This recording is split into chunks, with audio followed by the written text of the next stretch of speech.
पुण्यामध्ये हे युवक काँग्रेसकडून आंदोलन केलं जाते। आपलं लक्ष असेल तुर्तास आपण पाहूयात बातम्यांचा वेगवान आढावा। नवी दिल्ली रेल्वे स्थानकावरती मोठ्या प्रमाणात चेंगराचेंगरी। नवी दिल्ली स्थानकावरून प्रयागराजला जाणारी गाडी पकडण्यासाठी प्रवाशांचा गोंधळ। 18 जणांचा मृत्यू, 20हून अधिक जण जखमी झाल्याची माहिती। नवी दिल्ली चेंगराचेंगरी दुर्घटनेतील मृतांमध्ये 3 लहान मुलांचाही समावेश। चेंगराचेंगरीच्या घटनेमुळे दिल्ली प्रशासनाच्या व्यवस्थेवरच प्रश्न उपस्थित। दिल्ली रेल्वे स्थानकावरची घटना प्लॅटफॉर्म बदलल्यामुळे झाली नाही। फूट ओव्हर ब्रिजवरून उतरताना एक प्रवासी पडल्यामुळे ही दुर्घटना घडली। सीपीआरओ हिमांशु उपाध्याय यांची माहिती। आयत्यावेळी प्लॅटफॉर्म बदलण्याच्या घोषणेमुळे दुर्घटना। प्रत्यक्षदर्शींची माहिती, जनरल क्लासच्या तिकिटांच्या विक्रीमुळे गर्दी झाल्याची माहिती। नवी दिल्ली रेल्वे स्थानकावरती झालेल्या चेंगराचेंगरीमुळे व्यथित झालो। आपले प्रियजन गमावलेल्यांच्या प्रति संवेदना व्यक्त करतो। पंतप्रधान नरेंद्र मोदी यांची एक्स पोस्ट। नवी दिल्ली स्थानकावरती झालेल्या दुर्घटनेवरती केंद्रीय गृहमंत्री अमित शहांकडून शोक व्यक्त। चेंगराचेंगरीमध्ये 18 प्रवाशांचा झाला मृत्यू। राष्ट्रपती द्रौपदी मुर्मूंकडून नवी दिल्ली चेंगराचेंगरीवरती शोक व्यक्त। मृतांच्या कुटुंबियांसंदर्भात संवेदना असून जखमी लवकर बरे व्हावे हीच प्रार्थना। मुर्मूंची एक्स पोस्ट। कुंभमेळा आणि दिल्लीमध्ये झालेल्या चेंगराचेंगरीमध्ये कुठेतरी मिसमॅनेजमेंट। सरकारनं या घटनांची पारदर्शकपणे चौकशी केली पाहिजे। खासदार सुप्रिया सुळेंची मागणी। दिल्लीमध्ये झालेल्या चेंगराचेंगरीमध्ये 150 लोकांचा मृत्यू झालाय। लवकरच सरकार आकडेवारी लपवत असल्याचं संजय राऊतांचा आरोप। कुंभमेळ्यामध्ये 7,000हून अधिक लोक बेपत्ता असल्याचाही राऊतांचा दावा। दिल्ली रेल्वे स्थानकावरील घटना अत्यंत दुर्दैवी। गुलाबराव पाटील यांच्याकडून दुर्घटनेतील मृतांना श्रद्धांजली। राजन साळवींनी शिंदेंच्या शिवसेनेमध्ये प्रवेश केल्यानंतर ठाकरेंनी सेना भवनात बोलावली पदाधिकाऱ्यांची बैठक। कोकणातील डॅमेज कंट्रोल रोखण्यासाठी ठाकरे ॲक्शन मोडवर। एखाद्या पक्षातले कार्यकर्ते दुसऱ्या पक्षात गेले की डॅमेज कंट्रोल करावाच लागतो। मंत्री उदय सामंत यांची प्रतिक्रिया।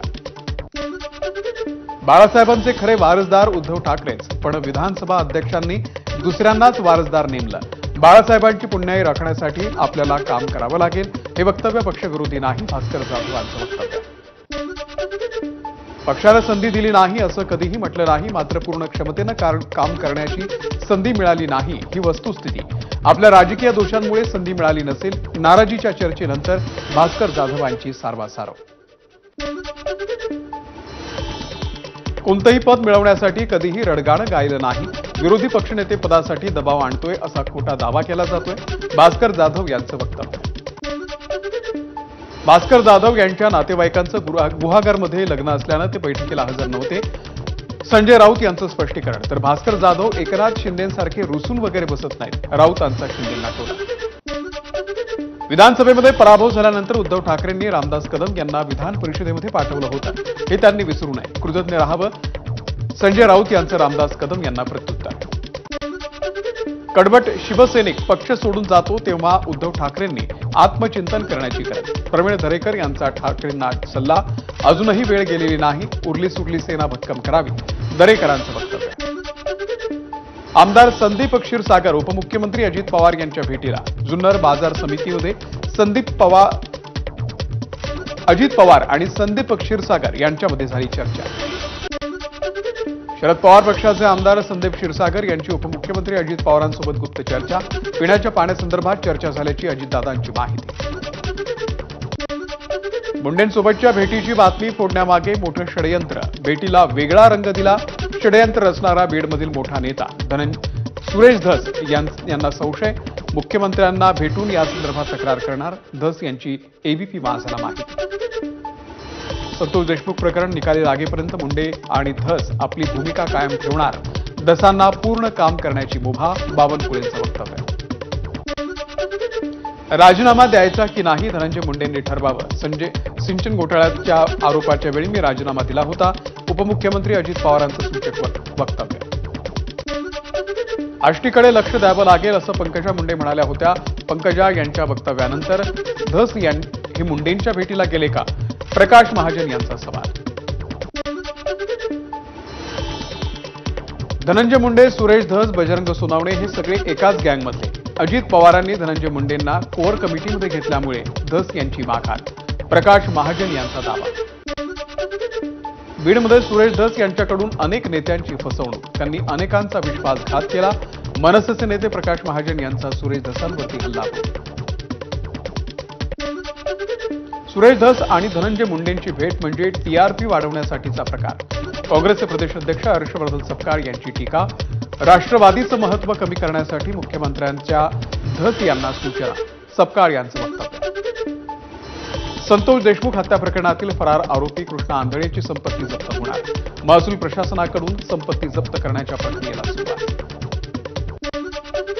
सरपंच संतोष देशमुख हत्या प्रकरणातील फरार आरोपी कृष्णा आंधळेची संपत्ती जप्त कराच, पण आरोपीला अटकही करा. संतोष देशमुख यांचे बंधू धनंजय देशमुखांची मागणी. परळीमधील सरपंच बापू आंधळे हत्या प्रकरणामध्ये फरार बबन गीतेची संपत्ती जप्त करण्याचे पोलिसांकडून प्रयत्न. पुढील 2 दिवसात संपत्ती जप्तीसाठी न्यायालयाकडे परवानगी मागणार. बीडमध्ये 1 मार्चपर्यंत जमावबंदीचे आदेश लागू. मोर्चे, निदर्शनं, आंदोलनं करण्यासाठी जमावाला परवानगीच्या शिवाय एकत्र येता येणार नाही. बीडचे अप्पर जिल्हा दंडाधिकारी शिवकुमार स्वामी यांचे आदेश. लाडकी बहीण योजनेमधील लाभार्थ्यांची संख्या आणखी कमी होण्याची शक्यता.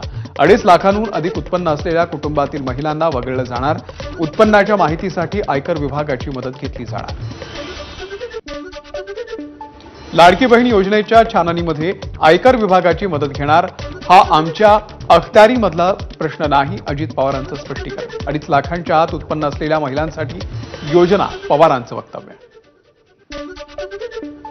महाराष्ट्रातल्या महिलांचा सरकारकडून अपमान. आधी शब्द दिला आणि आता तो फिरवला. लाडकी बहीण योजनेवरून खासदार सुप्रिया सुळे यांची टीका. लाडकी बहीण योजना विधानसभा निवडणुकीच्या काळात दिलेली लालूच. अंबादास दानवे यांचा सरकारवरती निशाणा. काँग्रेस प्रदेशाध्यक्षपदी निवड झाल्यानंतर हर्षवर्धन सपकाळ यांच्या मुलीच्या फेसबुक पोस्टची चर्चा. पोस्टमधून टीका करणाऱ्यांना दिलं उत्तर. नाशिक महानगरपालिकेच्या 2025-2026 या आर्थिक वर्षासाठी अर्थसंकल्प सादर.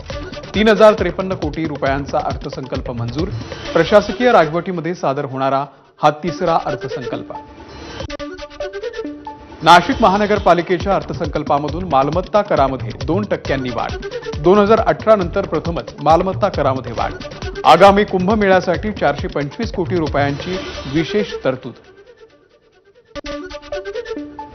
भारतीय कामगार सेना ग्रँड हयात युनिटच्या वतीनं ठाकरेंच्या शिवसेनेला पक्षनिधीमध्ये 5 लाखांचा निधी. चिटणीस मनोज धुमाळ यांच्याकडून पक्षनिधीचा चेक उद्धव ठाकरेंकडे सुपूर्द. भाजपचे नेते किरीट सोमय्या यांनी केली घाटकोपरच्या चिराग मुस्लिम बहुल वसाहतीची पाहणी. मशिदींवरील अनधिकृत भोंग्यांच्या विरोधात सोमय्यांनी दिलं होतं निवेदन. ताडोबा व्याघ्र प्रकल्पाला राष्ट्रीय पर्यटन स्थळ म्हणून विकसित करा. मुनगंटीवार यांची पंतप्रधान नरेंद्र मोदींकडे मागणी. अर्थमंत्री निर्मला सीतारामन यांनी बजेटमध्ये देशातील 50 पर्यटन स्थळं ही राष्ट्रीय पर्यटन स्थळ विकसित करण्याची केली घोषणा. जळगावच्या जामनेरमध्ये नमो महाकुंभ 2 अंतर्गत देवाभाऊ केसरी आंतरराष्ट्रीय कुस्ती स्पर्धेचं आयोजन. पहिल्या कुस्तीच्या दरम्यान जलसंपदा मंत्री गिरीश महाजन यांनी बजावली पंचाची भूमिका. शेतीचं नुकसान थांबवण्यासाठी रानडुक्कर आणि नीलगायींची नसबंदी करणार. सावनेरचे आमदार आशिष देशमुख यांचं वक्तव्य. तर माकडांनाही स्थलांतरित करण्याची मागणी करणार. देशमुखांची माहिती.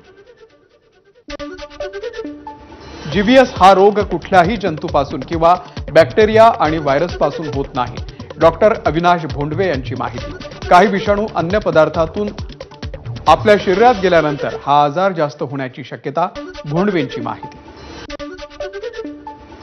पुण्यामध्ये युवक काँग्रेसचं हल्लाबोल आंदोलन. नशा नको नोकरी द्या असं म्हणत पुण्यामध्ये युवक काँग्रेसचा मोर्चा. कोळसा तंदूर भट्टी वापरणाऱ्या रेस्टॉरंट आणि ढाब्यांना मुंबई महानगरपालिकेची नोटीस. कोळसा तंदूर भट्टी ऐवजी इलेक्ट्रिक उपकरणं किंवा सीएनजी, पीएनजी, एलपीजीचा वापर करण्याच्या दिल्या सूचना. मीरा भाईंदरमधील उड्डाणपुलाला रतन टाटा यांचं नाव द्या. मनसे शहर अध्यक्ष संदीप राणे यांची पालकमंत्री एकनाथ शिंदेंकडे मागणी. न्यू इंडिया कोऑपरेटिव्ह बँक प्रकरणामध्ये आर्थिक गुन्हे शाखेकडून विकासक धर्मेश पौण यांना अटक. आरोपी हितेश मेहता आणि धर्मेश पौण यांना 21 फेब्रुवारीपर्यंत दोघांना पोलीस कोठडी. अहिल्यानगरनंतर आरजेआर हॉस्पिटलची नवी शाखा आता नागपूरमध्येही सुरू. डॉक्टर नवीन यांच्या हस्ते या शाखेचं उद्घाटन. आरजेआर हॉस्पिटलच्या 90 पेक्षाही जास्त शाखा भारतात.